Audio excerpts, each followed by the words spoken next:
Bismillahirrahmanirrahim. Alhamdulillah nahmaduhu wa nasta'inuhu wa nastaghfiruh wa natubu ilaih wa na'udzu billahi min syururi anfusina wa min sayyiati a'malina. Wassalatu wassalamu ala asyrafil anbiya'il mursalin wa ala alihi wa ashabihi ajma'in. Terima kasih Tuh Puan Moderator, yang dihormati mantan Naib Chancellor Datuk Profesor Dr. Yahya Ibrahim, dan juga saya lihat tadi Profesor Datuk Dr. Ahmad Zubaidi Abdul Latif, yang dihormati mantan Timbalan Naib Chancellor Akademik dan Antarabangsa Profesor Dr. Mahazirah Muhammad, dan juga selaku panel syarahan Flex, yang berusaha Profesor Dr. Hafizan Juahir, Timbalan Naib Chancellor Penyelidikan dan Inovasi, serta Prof. Nordin Abdul Rahman, Pengarah Kampus Besut. Seterusnya, rakan-rakan yang diraikan sekalian, pensyarah dan pengajar, warga Uniza, hadirin dan hadirat, Assalamualaikum warahmatullahi taala wabarakatuh dan salam sejahtera.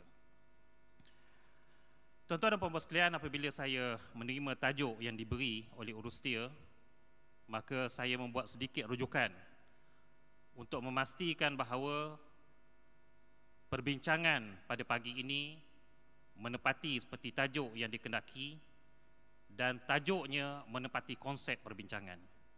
Jadi akar kata pada tajuk ini adalah bumi, dan apabila saya merujuk, saya lihat ada 3 perkataan yang boleh diterbitkan daripada bumi. Yang pertamanya mengebumikan, yang berbawa maksud menguburkan, yang pasti bukan ini maksudnya. Yang kedua, membumi, maksudnya mendiami salah satu tempat, yang saya kira perkataan ini kurang sesuai untuk konteks ini. Dan yang ketiga, membumikan, memasukkan ke dalam bumi, iaitu mengukuhkan, memasukkan pasak supaya teguh tidak goyah. Dan inilah yang perkataan yang sesuai dengan tajuk perbincangan kita pada pagi ini, iaitu membumikan Flex di dataran Abidin. Maksudnya kita nak menanam kukuh gagasan Flexible Education with Soul di dataran Abidin Uniza.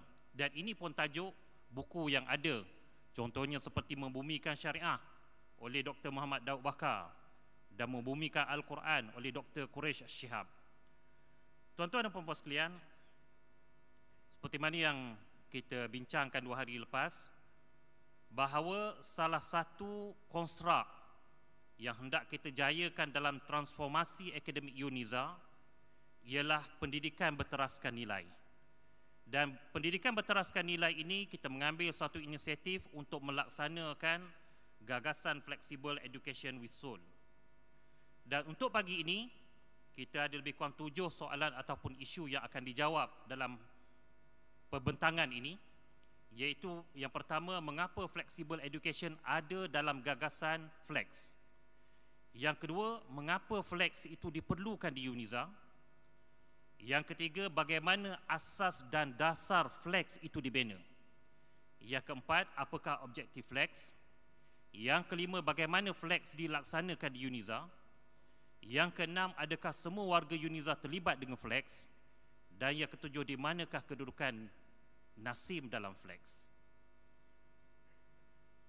Tuan-tuan dan puan-puan sekalian, kita memasukkan perkataan Flexible Education adalah berasaskan kepada konsep pembelajaran minal mahdi ilal lahdi.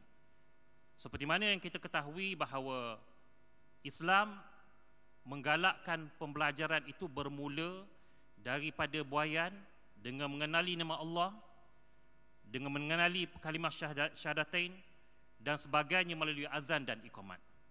Sehinggalah ke liang lahat kita diperingatkan tentang perkara ketuhanan dan keimanan melalui talqin. Malah ketika nazak pun kita masih lagi diajar lakinu mautakum la ilaha illallah. Talqinkan, ingatkanlah kepada mereka yang hampir mati supaya mengucap kalimah la ilaha illallah. Jadi pendek kata, kita bermula daripada buayan, kita berakhir ke liang lahat, ada pembelajarannya. dan dia bukan merupakan suatu titik permulaan ataupun titik pengakhiran semata-mata, malah ia merupakan satu kontinuum yang berterusan, yang melalui pelbagai proses dan tahap, perubahan masa dan tempat, yang mana memerlukan perubahan pendekatan dan kaedah dalam pengajaran.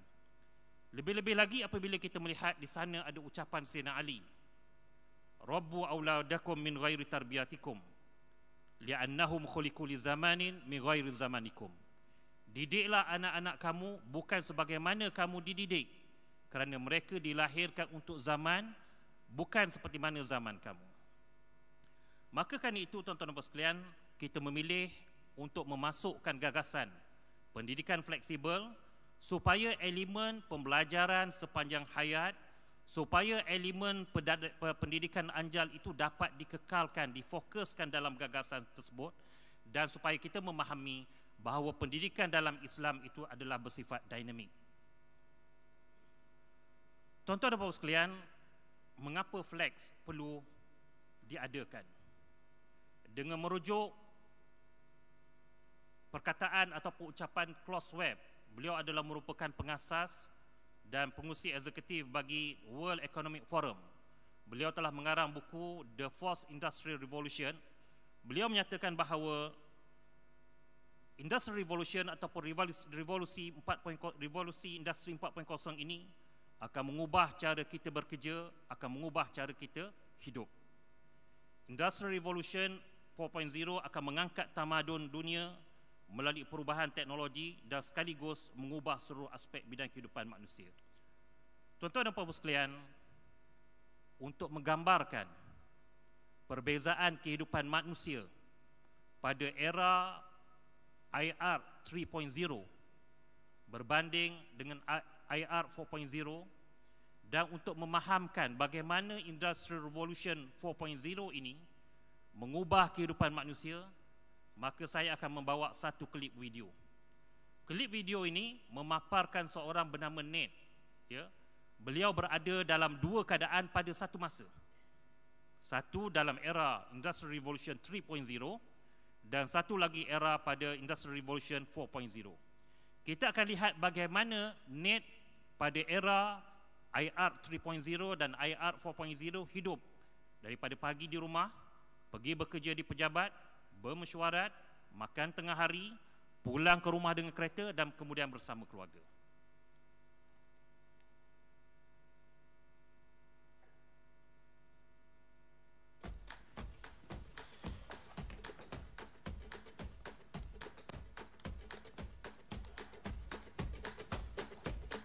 Orang yang pertama adalah dalam IR 3.0, yang kedua adalah IR 4.0.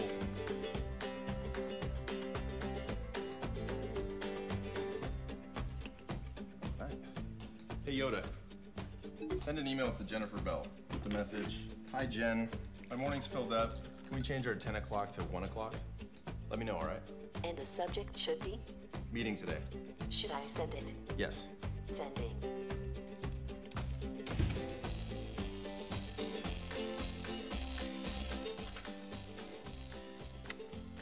Yang sebelah kiri Ned IR 4.0, yang sebelah kanan IR 3.0.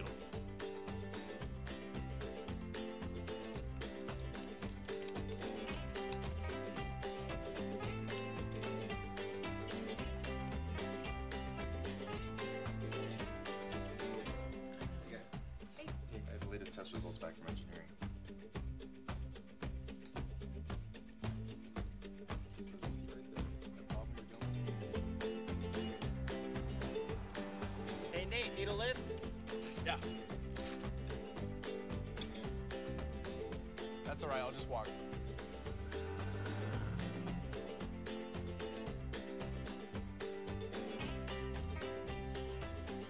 Hey. Okay, Nate, take it away.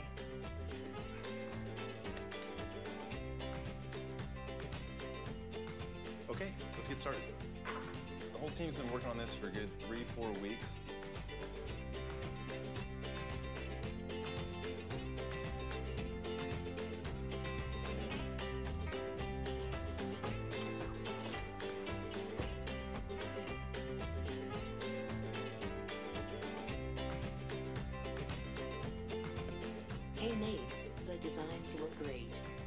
next step? Can you forward the message to the group? And schedule a video conference, thanks.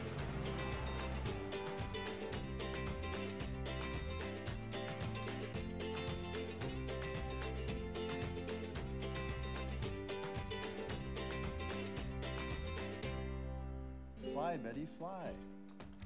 When Betty stretches her wings, she is beautiful and sparkling. And she likes to play in the sunshine and flutter in the breeze. She talks. When Betty stretches her wings, she is beautiful and sparkling. Oh, do you see that? Yeah. Look, put your hand up. See if it'll land on your hand. Cool, cause Isn't that cool? it's cool. Mom, look it. There's a butterfly on my head.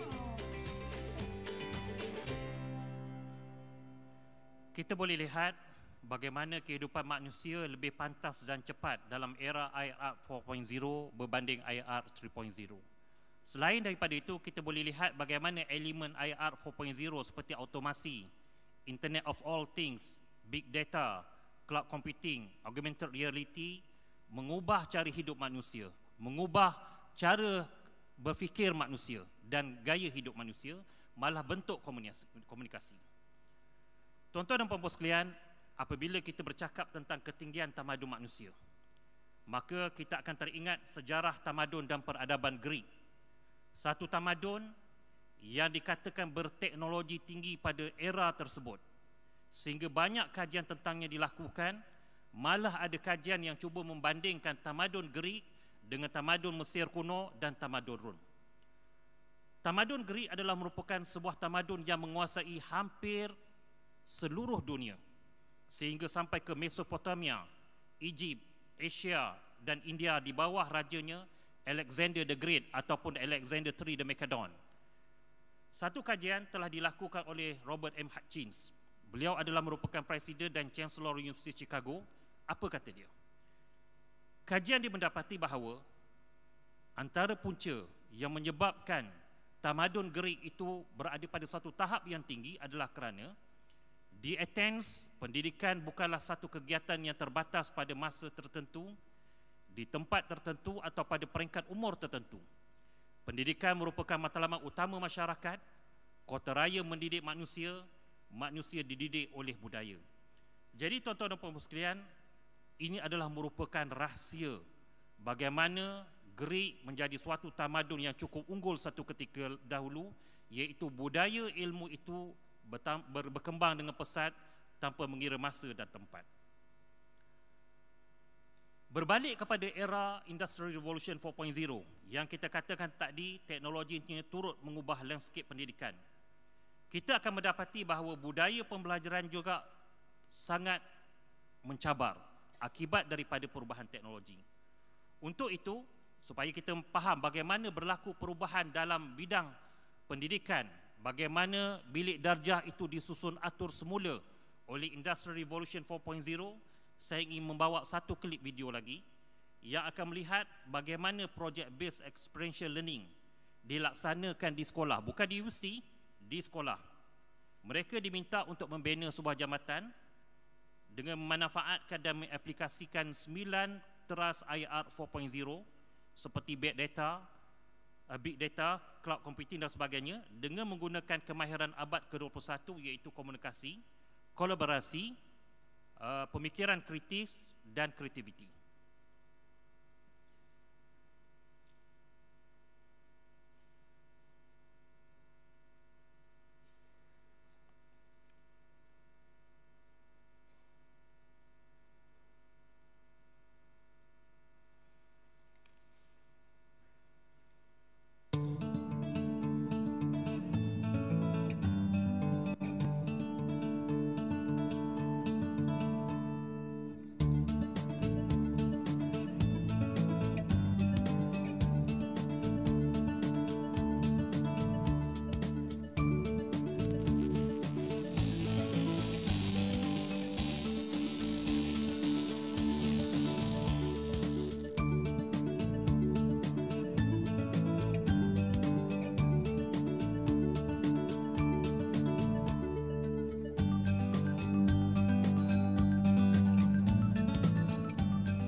kajian tersebut meminta pandangan daripada engineer ataupun arkitek yang membina jambatan sebenar.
Itulah dia generasi yang berada zaman kini yang merupakan pemain utama Industrial Revolution 4.0 yang menjadi kewajipan kepada kita seperti mana yang saya sebut pada 2 hari lepas untuk memahami sifat, sikap dan kriteria mereka.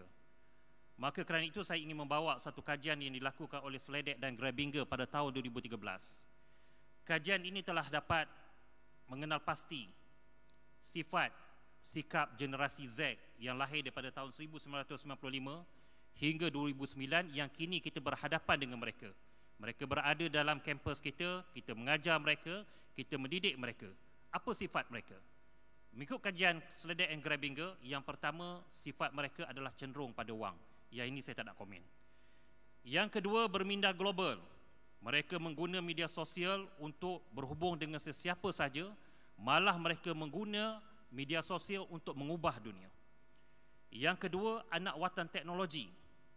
Mereka sangat mahir teknologi sehingga kajian Wikia menunjukkan bahawa kesemua generasi Z berada dalam talian lebih daripada 1 jam satu hari.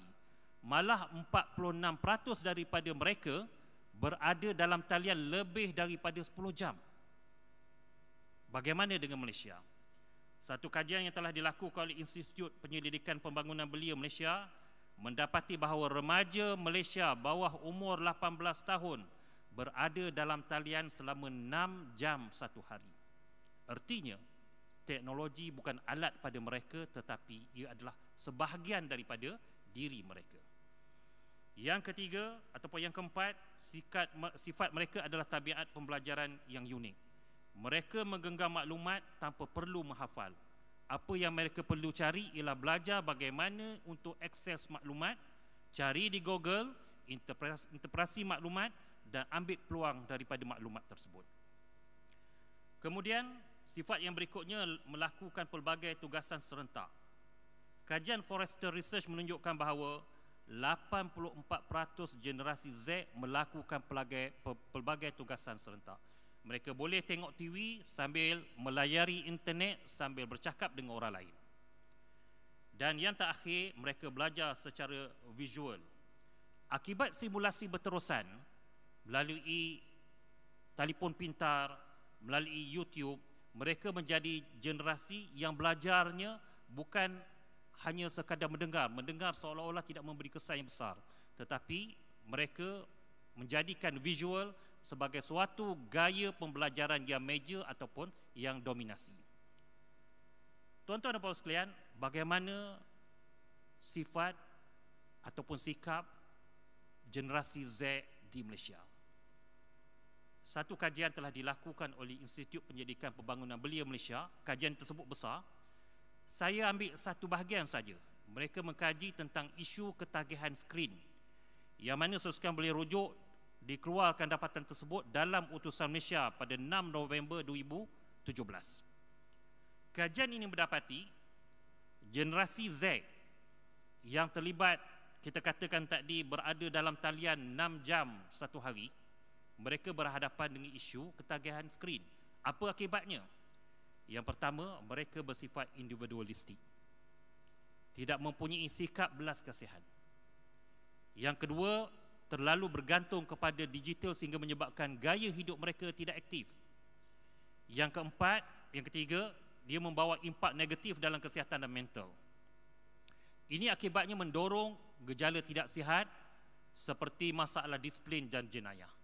Mereka juga kurang bersosial dan tidak prihatin terhadap nilai-nilai masyarakat. Mereka mementingkan rakam media sosial bagi meluahkan perasaan tanpa berkongsi masalah dengan ibu bapa. Ini adalah bukan suatu perkara yang sangat membimbangkan ke semua ibu bapa. Kerana ibu bapa menyadari bahawa masalah anak-anak mereka tidak dikongsikan dengan mereka. Mereka lebih selesa berkongsi dengan rakan-rakan media sosial. Dan juga kesannya adalah berlaku kerenggangan hubungan guru dan pelajar. Tuan-tuan dan puan sekalian, ini cukup jelas ya.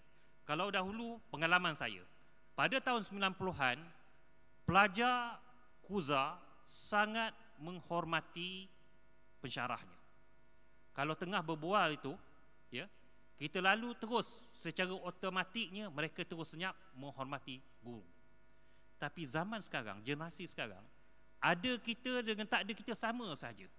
Kita tengah berjalan sambil dia berbual, dia tak pedulikan kita, tiba-tiba kita yang terkejut. Sebab apa? Tiba-tiba mereka ramai-ramai ketawa.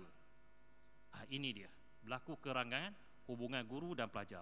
Yang kita fikirkan, perkara-perkara ini perlu diselesaikan dan perlu diambil titik beratkan. Tuan-tuan dan puan sekalian, saya menyebutkan tadi di awal bahawa tamadun Gerik adalah merupakan satu tamadun yang sangat tinggi dan sentiasa orang kata menjadi perbandingan. Malah kalau generasi dulu, generasi saya ya, kita kata baby boomers ataupun generasi X barangkali, mereka belajar sejarah tamadun Gerik di sekolah. Baik, padahal hakikatnya terdapat kebejatan dalam tamadun Gerik yang kita katakan tinggi itu.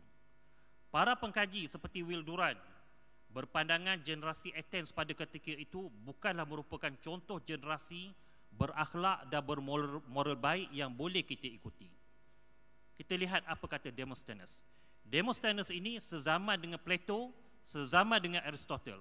Kata dia, kami mempunyai institusi pelacuran kelas tinggi untuk keseronokan, gundik untuk kesihatan harian tubuh badan, dan isteri untuk melahirkan zuriat halal dan untuk menjadi penjaga rumah yang dipercayai.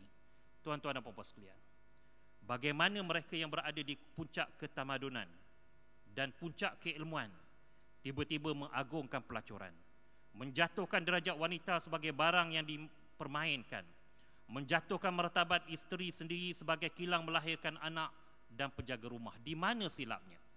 Silapnya ialah tuan-tuan dan puan-puan sekalian, seperti mana kata Profesor Said Muhammad Nagib Al-Atas, Aristotle telah merasmikan sekularisme apabila mengeluarkan dan memisahkan Tuhan daripada manusia dan alam. Artinya, ketamadunan Gerik itu tidak berasaskan ilmu yang diikat dengan ketuhanan. Mereka memisahkan ilmu, mereka memisahkan budaya ilmu daripada ketuhanan. Maka kerana itu, tuan-tuan dan puan sekalian, kita memikirkan berdasarkan latar belakang maklumat yang ada, jelas bahawa kita sedang berhadapan dengan gelombang perubahan yang besar. Cabarannya jika tidak pandai diurus akan menyebabkan tamadun tersembam dan nilai kemanusiaan terjelepuk. Oleh itu, kita memerlukan satu model sebagai panduan untuk mengurus gelombang perubahan dan cabaran yang sukar dijangkakan ini. Maka ini akan menjawab soalan bagaimana asas dan dasar Flex dibina. Memandangkan UNIZA sebagai sebuah institusi pendidikan tinggi yang sering kita sebut terasnya, niche-nya adalah pengajian Islam. Dan kita berada, ya, masih lagi tidak dibatalkan, berada dalam MIUN, iaitu Malaysian Islamic University Network bersama UIA dan USIM. Maka kerana itu pendekatan kita mestilah berasaskan Islam. Maka dalam hal ini untuk membina model pendidikan holistik bagi menangani cabaran dan corakan Industrial Revolution 4.0, kita merujuk kepada Al-Quran. Yang pertamanya adalah wahyu yang pertama. Bila kita renung, bila kita lihat, wahyu yang pertama, perintah yang pertama yang turun bukan semayang, bukan puasa, tetapi Iqra, bacalah. Jadi artinya yang pertamanya kita faham daripada sini, Islam sangat menitik beratkan ilmu. Itu satu. Kemudian yang kedua, kalau kita lihat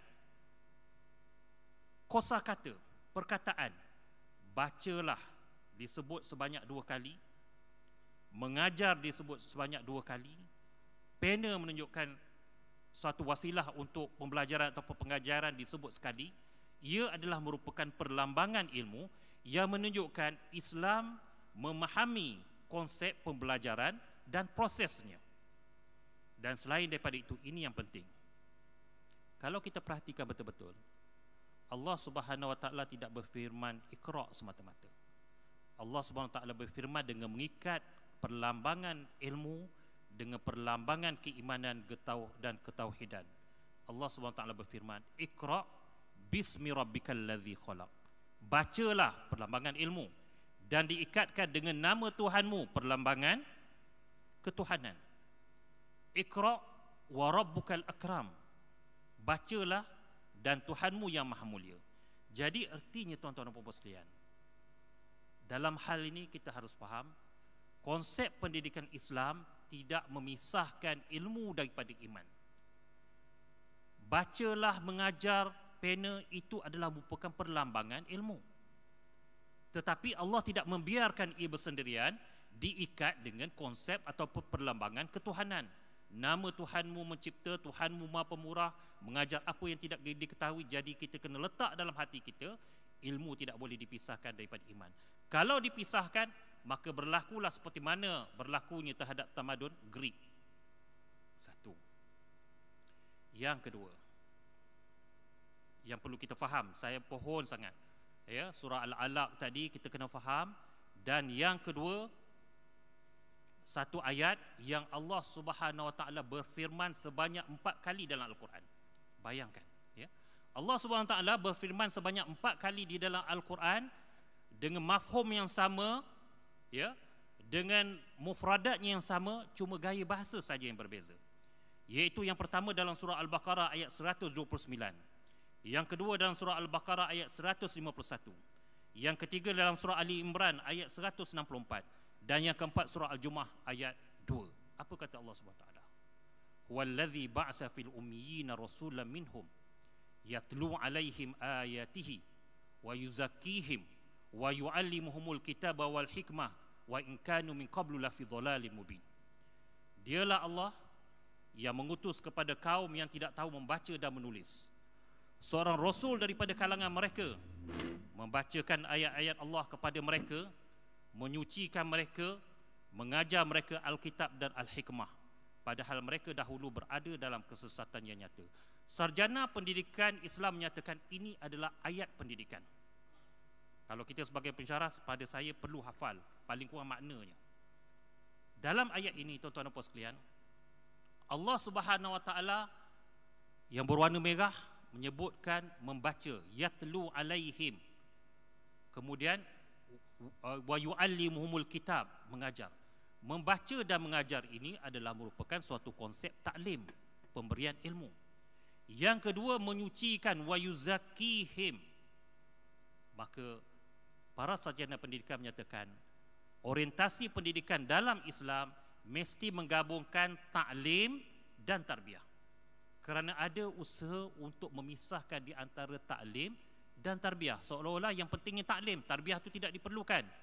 Maka di sini kita dapat faham, apabila kita mengajar sekian, kita kena mendidik. Inilah kelemahan kita sekarang, jauh berbeza dengan guru dahulu. Kalau guru dahulu, tuan-tuan dan puan sekalian, mereka bukan setakat memberi ilmu, mereka berusaha untuk mendidik anak bangsa negara mereka, terutama guru-guru tahun 60-an, 70-an, kerana mereka merasakan betapa susah untuk mendapat kemerdekaan.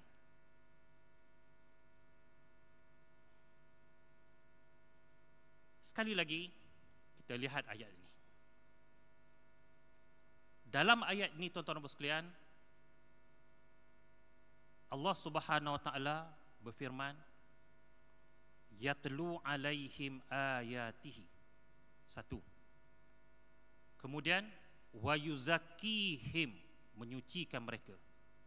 Yang ketiga, wa yuallimuhumul kitab, mengajar mereka alkitab. Dan yang keempat, wa yuallimuhumul hikmah. Para sarjana pendidikan telah mengkaji ayat tersebut sehingga mereka mendapati bahawa tonggak pendidikan Islam ini adalah berdasarkan kepada pembinaan akidah yang sahih, pembentukan syah-syah yang mulia, pembinaan pemikiran Islam dan pemupukan kerja profesionalisme. Inilah empat ni. Bagaimana mereka dapat? Kalau saya nak bincang ini tuan-tuan dan puan sekalian, 1 jam lagi diperlukan, tapi saya nak menyebutnya sebegini. Para sarjana Islam, saya buat contoh, yatlu alaihim ayatihi, mengambil perkataan ayatihi. Seluruh mufradat, seluruh kosakata, seluruh vocab perkataan ayatihi itu dikumpul. Kemudian dikaji dan dilihat daripada tafsiran-tafsiran dan dilihat tema apa yang terbesar muncul. Maka mufradatul Quran yang dikumpulkan ayat itu kebanyakannya menjurus kepada akidah. Sama juga al-hikmah, mungkin orang ada berkata mengajar mereka alkitab dan al-hikmah dimasukkan di sini as-sunnah. Tuan-tuan dan puan sekalian, tidak dinafikan itu adalah merupakan satu tafsiran, tetapi sarjana pendidikan juga mengumpul mufradat al-hikmah ini. Contohnya seperti Ar-Razi dalam kitab Mafatihul Ghaib mensyarahkan al-hikmah itu bukan as-sunnah. Maka dikumpulkan dan didapati ia berkaitan dengan itqan fil amal, bekerja secara tekun dan profesional dalam pekerjaan kita. Jadi tuan-tuan dan puan sekalian, secara mudahnya saya katakan bahawa dalam pendidikan Islam kita ada asas kita, iaitu ilmu dan iman mesti diikat. Kemudian orientasinya apa dia? Taklim dan tarbiyah. Tonggaknya apa? Tonggaknya adalah pembinaan akidah yang sahih, pembentukan syahsiah yang mulia, kemudian pembinaan pemikiran Islam dan anjuran atau pemupukan kerja profesionalisme. Daripada situ kita membina model pendidikan holistik. So sekian boleh rujuk. Saya boleh sebut 2 kitab yang membahaskan perkara tersebut. Yang pertama, Tatawur Mafhum An-Nazariyat At-Tarbiyah Islamiyah karangan Syekh Majid Irsan Al-Kailani. Yang kedua, Nahwu At-Tarbiyah Al-Islamiyah Al-Hurrah karangan Abul Hasan Ali An-Nadawi. Jadi ini dia model yang menjadi asas pembinaan flex kita yang asalnya. Baik. Selain daripada cabaran Industrial Revolution 4.0 yang menjadi sebab mengapa kita mewujudkan flex, di sana terdapat beberapa sebab yang lain, faktor yang lain menyebabkan kita mewujudkan gagasan Flexible Education with Soul. Yang pertamanya adalah penjajaran dengan matlamat pembangunan mampan, SDG, Sustainable Development Goal. Ya. Agenda pembangunan dunia adalah untuk mencapai kesejahteraan manusia pada tahun 2030. Dan mereka membangunkan 17 matlamat dengan 169 strategi. Dan di antaranya adalah kualiti pendidikan. Jadi flex ini adalah sejajar dengan SDG dalam menjamin kelestarian pendidikan seimbang. Itu satu. Yang kedua, flex ini adalah seiring dengan agenda pendidikan negara. Bagaimana justifikasi ini datang? Mungkin saya sebutkan, iaitu selepas model ini dibentang kepada Jawatankuasa Induk, Jawatankuasa Induk telah bermesyuarat dan berbengkel memikir apakah justifikasi yang sebenarnya boleh bawa kepada kewujudan flex. Perlu ke tidak perlu? Maka ini kerja ahli Jawatankuasa Induk flex. Jadi antara justifikasi seperti mana saya sebut tadi, seiring dengan agenda pendidikan negara, iaitu melaksanakan lonjakan dalam Pelan Pembangunan Pendidikan Malaysia 2015-2025 pendidikan tinggi, yang mana antara yang diberi penekanan ialah kecemerlangan akademik, pembinaan sasiah dan nilai kemanusiaan tinggi. Jadi sekali lagi kita dapati bahawa elemen-elemen yang ada dalam model pendidikan holistik itu juga terkandung dalam Pelan Pembangunan Pendidikan Malaysia Pendidikan Tinggi. Justifikasi yang ketiga adalah menangani cabaran revolusi industri 4.0 bagi meimbangi nilai kemanusiaan yang terhakis akibat daripada IR 4.0. Dan yang keempat, pemerkasaan ekosistem pembelajaran dengan nilai kemanusiaan, ya, kita memikirkan ini di antara cara untuk menerapkan 8 nilai Nasim. Perlu saya sebut di sini, flexible education wujud sebelum Nasim ada. Bermula dengan education with soul, ya, seperti mana saya sebut, hasil daripada retreat LPU pada tahun 2017. Kemudian dikembangkan pada 2018-2019. Kemudian kita beri nafas baru pada tahun 2019 dengan adanya Jawatankuasa Induk, dengan ada Jawatankuasa Kerja yang berbengkel 2-3 kali, dan ini hasilnya. Dan ini wujud sebelum Nasim, ya. Kita ada 4 objektif flex. Yang pertama, mewujudkan ekosistem pendidikan berkualiti dan fleksibel. Yang kedua, memperkasa kurikulum dengan nilai kemanusiaan terarah. Yang ketiga, melahirkan murabbi soleh dan muslih. Yang keempat, melahirkan graduan berpersonaliti unggul. Jadi bagaimana kita nak laksanakan, saudara-saudara? Kita lihat, kita dah ada tonggaknya. Asasnya adalah ilmu dan iman, orientasinya adalah tarbiyah dan ta'lim, dan tonggaknya adalah akidah sahih, sasiah mulia pemikiran Islam, kerja profesional. Maka di atasnya lah kita akan membumikan flexible education with soul melalui 4 teras. Flexible education with soul ada 4 teras. Yang pertamanya gaya hidup sejahtera. Yang keduanya hubungan insaniah. Yang ketiganya pembangunan murabbi. Dan yang keempatnya ta'lim wa tarbiyah.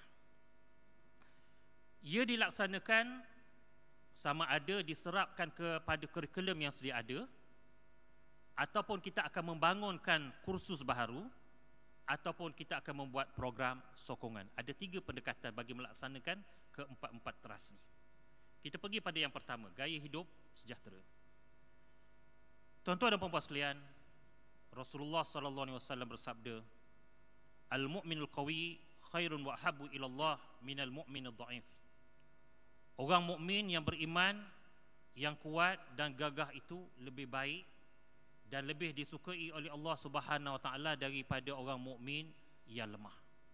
Maka kerana itu, gaya hidup sejahtera terasnya diwujudkan bagi menghasilkan pelajar yang cergas dan sehat jasmani, cerdas dan sehat minda, stabil dan mantap emosinya. Untuk itu, kita akan melaksanakan kerja tersebut bersama-sama dengan pejabat Timbalan Chancellor HEPA dan Alumni dengan mewujudkan 3 modul. Dan saya juga mengambil kesempatan untuk mengucapkan terima kasih pada Spakem yang berusaha untuk mendapatkan geran bagi penyelidikan 3 modul ini. Iaitu yang pertama, kita ada modul UniFit yang akan mewakili domain jasmani, yang mana kita berharap pelajar-pelajar bila dia masuk ke UNIZA, dia akan menjalani ujian kecergasan jasmani kebangsaan UKJK, dan mereka akan menjalani pemeriksaan kesihatan iaitu komposisi lemak tubuh, dan sekiranya mereka gagal dalam ujian tersebut, maka mereka akan mengikuti kursus ataupun modul UniFit secara dalam talian sehinggalah mereka melepasi ujian tersebut. Yang kedua, kita ada modul UniCorp yang mewakili domain rohani dan intelek. Soal sidik ketagihan internet dan orientasi seksual akan diberi kepada pelajar, dan pada mereka yang tidak dapat melepasi tahap yang telah ditetapkan, mereka akan dididik dan diminta supaya mengikuti kursus modul UniCorp juga dalam talian sehinggalah mereka melepasi tahap yang telah ditetapkan oleh jawatankuasa. Kemudian kita ada modul UniMind yang mewakili emosi. Akan ada ujian saringan DAS, Depression, Anxiety dan Stress Skill. Sama juga, apabila mereka menduduki ujian tersebut, satu tahap akan ditentukan sama ada mereka melepasinya ataupun tidak. Kalau gagal, mereka akan menduduki kursus ataupun modul tersebut secara dalam talian. Itu secara ringkasnya, itu satu. Yang kedua, hubungan insaniah. Ini yang menjadi kegusaran kepada kita. Kerana apa? Kerana Rasulullah SAW bersabda, Man la yarhamin nasah la yarhamullah, muttafaq alaih.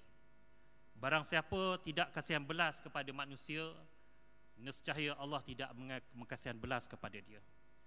Dan lagi Rasulullah SAW bersabda, laisa minna man lam yarham saghirana wa yuwaqqir kabirana. Bukanlah termasuk dalam golongan kami orang yang tidak mengasihani yang muda dan tidak menghormati yang tua. Hadis riwayat Tirmizi.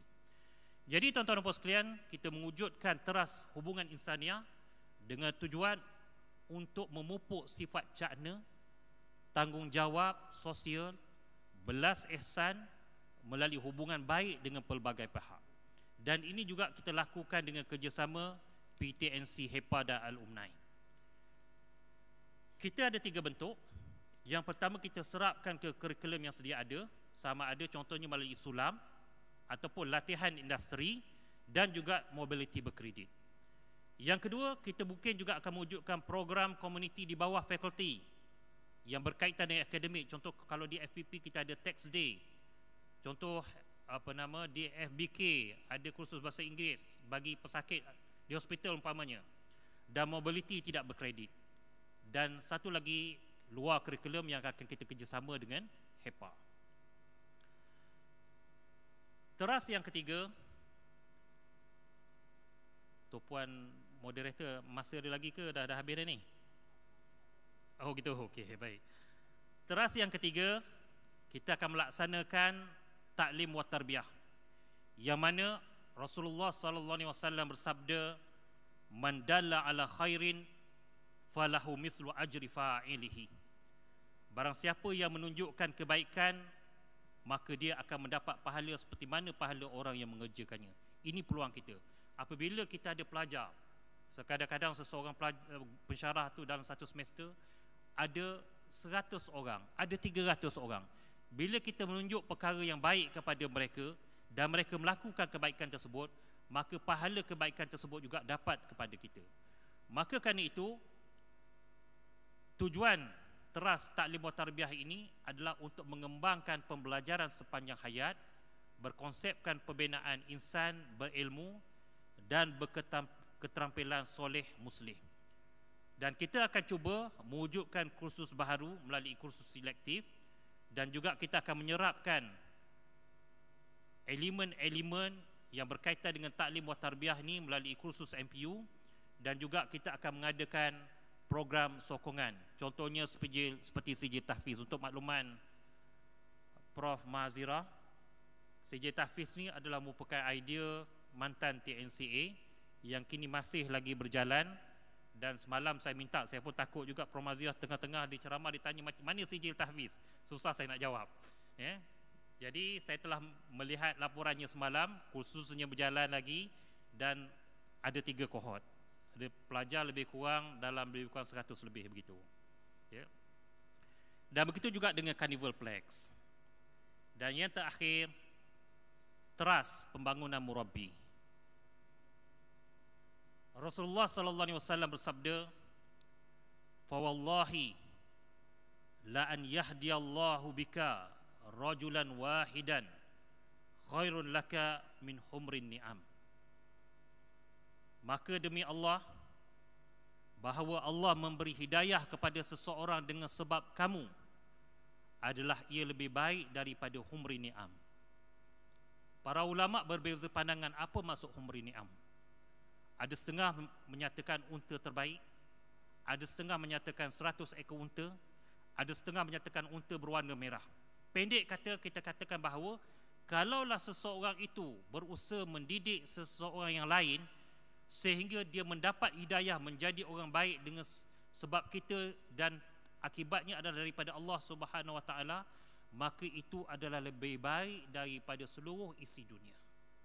Maka kerana itu kita berusaha untuk melaksanakan pembangunan murabbi dengan tujuan untuk membentuk jati diri pensyarah supaya ia berkarakter murabbi dan mencetus perubahan. Dalam hal ini kita ada 4 modul. Modul yang pertama adalah modul mu'allim yang lebih berfokus kepada budaya, ilmu dan penghayatan konsep hubungan di antara guru dan pelajar. Modul mu'addib adalah tertumpu kepada hubungan sesama manusia. Modul murabbi adalah penerapan nilai kerohanian, dan mentoring adalah kita untuk memperkasakan peranan penasihat akademik. Dan hal ini kita akan bekerjasama dengan Centum mana Prof Malik, saya nampak Prof Malik tadi. Jadi mohon ambil perhatian lah ya pengarah center perkara tersebut. Jadi tuan-tuan dan puan sekalian, adakah semua warga UNIZA terlibat dengan pelaksanaan flex? Kita bercadang semua warga UNIZA akan terlibat dengan pelaksanaan flex. Walaupun asas pembinaan model ini berasaskan model pendidikan Islam, kita akan adakan perbincangan dengan semua pihak termasuk mereka yang bukan beragama Islam untuk membolehkan pelaksanaan flex ini bersesuaian dengan kepelbagaian agama dan bangsa. Yang penting adalah nilai murni ini dapat diterapkan dan dilaksanakan. Kerana nilai murni adalah bersifat sejagat. Dan istilah tidak penting. Malah kita boleh saja ubah daripada akidah kepada suatu istilah yang lebih ilmiah dan universal kepada metafizik. Tak mau guna sasia, kita tukar pada keterampilan. Tak mau guna pemikiran Islam, kita guna pemikiran saintifik yang berasaskan kepada sistematik dan empirical. Begitu juga dengan kerja profesionalism. Jadi pendek kata, dialog, perbincangan akan diadakan berterusan supaya flex ini bersesuaian dengan kepelbagaian agama dan bangsa. Baik, di manakah kedudukan 8 nilai nasim dalam flex? Seperti mana saya sebut tadi, flex ini dia datang dahulu. Ya, dia datang dahulu daripada nasim. Jadi saya boleh katakan bahawa dari segi pelaksanaan, kita akan petakan program-program bawah 4 teras flex ni tadi dengan nilai teras nasim supaya nilai nasim itu menjadi suatu perkara yang dimiliki oleh warga UNIZA. Dengan kata lain, nilai nasim itu kita akan capai apabila kita melaksanakan 4 teras ini. Kalau nak diumpamakan tuan-tuan dan puan-puan sekalian, sebagai penutup ya, model pendidikan holistik tadi yang berasaskan ilmu dan iman, berorientasi tarbiyah dan taklim, yang tonggaknya ada 4 itu kita umpamakan seperti enjin kereta. Manakala teras yang 4 dalam flex itu, itulah tayar, itulah steering yang menggerakkan kereta tersebut. Jadi saya berharap sangat komitmen daripada tuan-tuan dan puan-puan sekalian untuk menjayakan flex. Yang pentingnya supaya kita dapat menghasilkan pelajar-pelajar kita yang dapat mendepani masa hadapan yang situasinya tidak ketentuan. Sekian, aku liqauli hadza wa astaghfirullah li wa lakum wa li sairil muslimin muslimat. Assalamualaikum warahmatullahi taala wabarakatuh.